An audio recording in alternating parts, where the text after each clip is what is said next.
नमस्कार, AGP news में आपका स्वागत है। मैं सोनाली चौरे। आइए डालते हैं आज के घटनाक्रम पर एक नजर। कोरोना संकट के समय गणेश विसर्जन के लिए भक्तों की नाइक फुटाला तालाब पर भीड़ नहीं होनी चाहिए, इसलिए नगर निगम के मेयर संदीप जोशी ने भक्तों से अपील की है कि वे अपने घर में ही किसी ड्रम या बाल्टी में गणेश की मूर्ति का विसर्जन करें, क्योंकि यह साल कोरोना महामारी ने तबाह किया है। स्वयं की रक्षा में ही दूसरे की रक्षा है। इस बार सार्वजनिक स्थान पर जाना खतरे से कम नहीं है, इसलिए प्रशासन जनता से अपील करता है भीड़ भाड़ वाले स्थान पर जाकर गणेश विसर्जन न करने का आह्वान किया है। आपणाला दिलेल्या आहे त्या गाईडलाईन्स प्रमाणे मी पुन्हा आपणाला विनंती करतो की माझ्या घरचा गणपती, माझ्या घरचा श्री गणेश मी घरच्या टाकीमध्ये, घरच्या बकेटमध्ये त्याचं विसर्जन करणार। आपण देखील ते करणं आवश्यक आहे। त्याला कारण असं की बाहेर निघालो की पुन्हा 10 जण भेटणार, 15 जण भेटणार आणि जे नको आहे तेच होणार आहे। त्यामुळे कृपया या मोहात आपण जाऊ नये। आपण आपल्या घरच्या श्री गणेशाचं विसर्जन आपल्याच घरी करावं। ज्यांच्याकडे तेही करायची व्यवस्था नाही आहे, कारण म्हणजे व्यवस्था नक्कीच आहे, एक बकेट घरी निश्चित आहे, परंतु तेही नसेल त्यांना कृत्रिम टँकची व्यवस्था आम्ही केली आहे। परंतु आपल्याला सांगतो की ही टँकची व्यवस्था आम्ही 50% कमी मागच्या वेळेपेक्षा केलेली आहे, कारण शहरातील नागरिकांची खात्री आहे मला की आपण आपल्या घरीच विसर्जन करा। ज्यांच्याकडे अगदीच व्यवस्था नाही त्यांच्यासाठी कृत्रिम टँकची व्यवस्था केली आहे। त्यांना हात जोडून विनंती आहे की केवळ एकाने अथवा दोघांनी विसर्जनाला जा। परिवारच्या परिवार सहलीला निघाल्यासारखे कृपया नेहमी करता सारखं आपण करू नका। एक दोघांनीच या कृत्रिम टँकवर विसर्जन करा।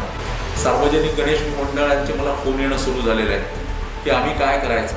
4 फुटाची मूर्ती जरी असेल तरी आपण पाण्याच्या ड्रममध्ये त्याचं विसर्जन करू शकता। मित्रांनो, प्रयत्न करा।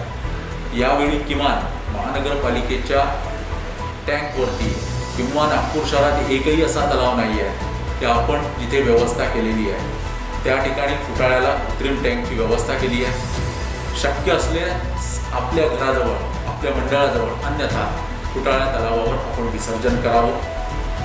अदरवाईज सर्वांना विनंती आहे कि यावेळी श्री गणेशाचं विसर्जन तुम्ही आणि आम्ही आपल्या घरच्या घरी, आपल्या मंडळाच्या जवळच करू। लगातार भारी वर्षा के कारण नवेगांव खैरी बांध के 16 गेटों में से 16 गेट का पानी रिसाव जारी किया है। वहीं पेंच सिंचाई विभाग के उप कार्यकारी अभियंता राजेश धोटे ने कहा कि 14 में से 14 गेट खोले गए हैं, क्योंकि टोटला डोह बांध में जल स्तर 97.84% हो गया है।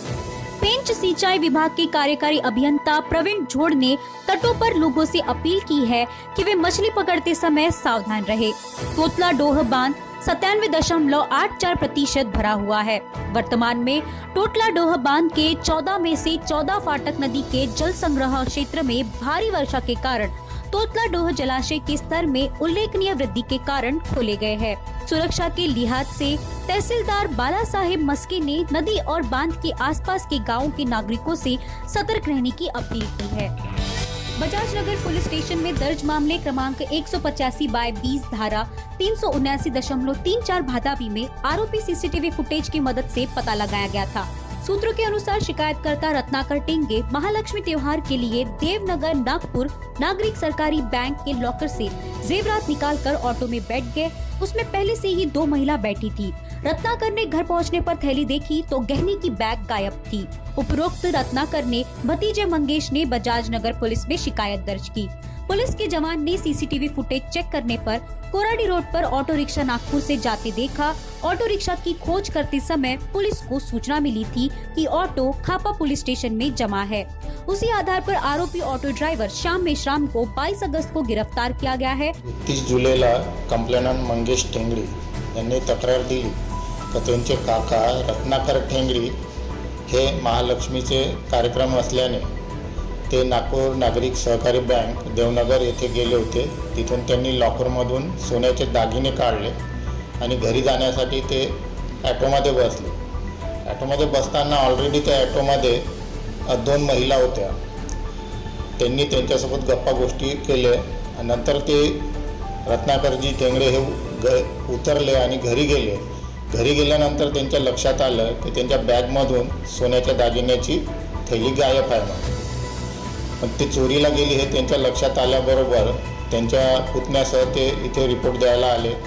त्या रिपोर्टवरून आमचा स्टाफ बारापात्रे आणि त्यांची टीम यांना योग्य मार्गदर्शन केलं आणि त्यांना CCTV फुटेज याद्वारे तो शोध घेतला असता तो ॲटो हा कोराडी रोडने जाताना लक्षात आले. त्यानंतर त्या दिशेने तपास केला असता तो ॲटो खापा पोलीस स्टेशन येथे लावारिस स्थितीत जमा असल्याचे समजले.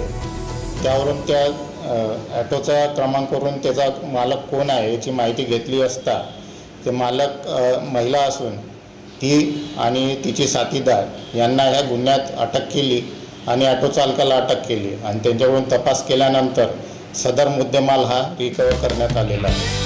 आरवी तहसील के धानोडी डैम के 31 दरवाजे खोलकर अतिरिक्त पानी का आज विसर्ग किया जा रहा है. आज सुबह 7:30 बजे लोअर वर्धा डैम में पानी का जलस्तर 282.83 मीटर इतना होकर रेस्टवॉइसर ऑपरेशन शेड्यूल अनुसार निम्न वर्धा प्रकल्प से सुबह 9 बजे 1.3 मीटर दरवाजे से कुल विसर्ग घन मीटर प्रति सेकंड यानी 3,466 क्यूमेक पानी नदी पात्र में छोड़ा गया है.